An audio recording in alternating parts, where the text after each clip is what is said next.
we're hurting. It sucks to be in the position we're in because I'm telling you right now, if it wasn't for South Sydney, there would be a lot more stuff being said about and written about our club. We have to thank South Sydney at the moment that they're an absolute shit fight because we're right next to them, and that's Why the aren't most people embarrassing talking thing about the about it. Titans So, more? well, Because of the they're just Titans. shit. They're just shit. Troy. They They've don't have any. got no history, really. They went in a grand final 2 years ago and have literally just fallen off an absolute cliff like we have. And it's just, that's the embarrassing part of everything. I don't even care about what happened on the weekend. Like, we were dog shit. We all predicted it was going to happen. It happened. It didn't surprise us, which is the thing that's actually pissing me off the most, is that we all just seen it coming and it happened. So I don't even care about last week's games. I just care about what's happened now and moving forward, what's going to happen. And at the moment, nothing's going to happen at all in the club, it looks like. Brad Arthur's there to stay. The club management's there to stay. They don't care. We've got a young gun. This is one of the big things I want to talk about early on here. We've got Blaze Talangi, who has been dropped out of the team. And I know we'll talk about team list later, but I think it's something I want to bring up now. He has literally played in the last 4 weeks 3 different positions, whether it's at first grade or New South Wales Cup. He has played centre, he's played 5'8", and this week he's been named to play fullback. What are we doing to a kid that has such a bright future? His confidence a month ago was sky high. Right now, he's at 0. It is absolutely putrid stuff from our coaching staff, from our head coach in Brad Arthur and the club management to allow this stuff to happen. He should have been kept at centre. He was working well at centre. Yep, he missed a couple of tackles early with the Manly game, but he finally worked things out and got better as the game went. They should have identified that and said, all right, leave him there no matter what, we move on. Whether they go to RC or they went with Saunders as the next player next to Dill Brown, that's what happens there. But the way they've handled this situation now with one of our best young talent coming through is actually disgusting.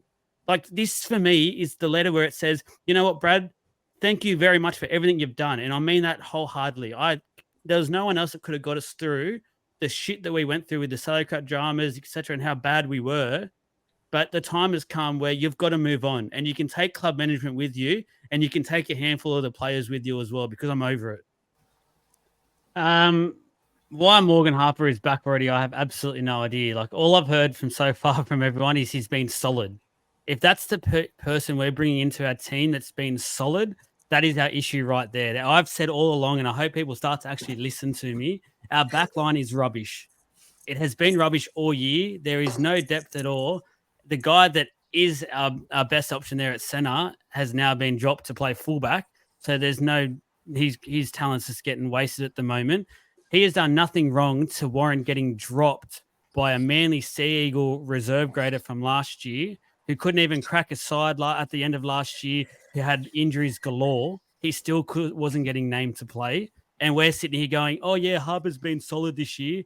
He's still been shit. He hasn't done anything for us to help us. I'm sorry to say, Talangi against the Tigers were taking the tough carries as well, and actually provides a little bit of X factor for us. Like, we've got to get, I'm over this shit, boys. Like, seriously, our backline is rubbish.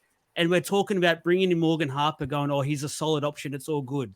No, it's not all good. We've got to change shit. Like, seriously, Ethan Saunders is the second best halfback at the club. And because of Brad Arthur's hidden agenda against him in the club, he's not getting named. Why should we as fans wear that shit?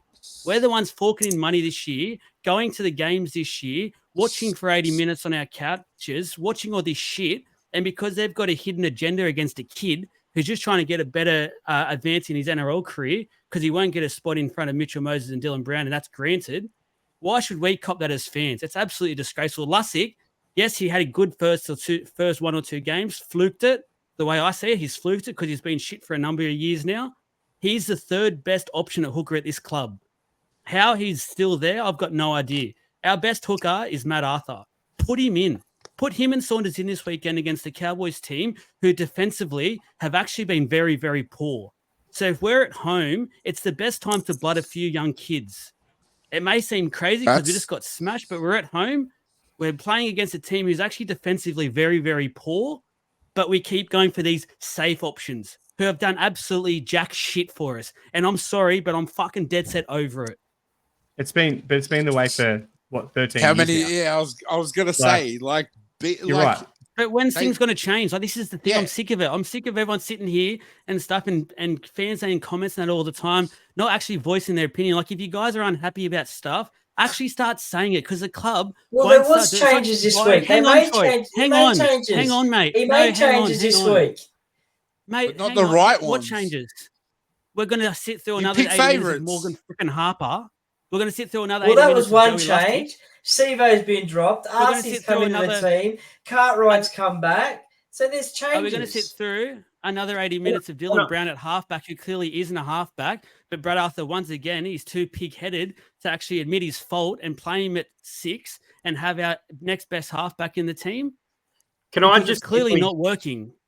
Can I just say here, and we're obviously all frustrated, we're speaking our part on this, but we don't have that choice. We don't work with the club in that sense of we can't influence the coaching staff on those decisions. And I agree with both points here. You both make great points, but the fact is, just by jumping online and writing your team in the comments doesn't mean that you can change Brad or Mark O'Neill's opinion on how this team is made. And that's where we need to get an understanding that, as much as we'd love for Saunders to be in there, we can't make that happen overnight. I'm not saying about that. The problem is saying vote like that. I'm saying vote with our purses, vote with our wallets.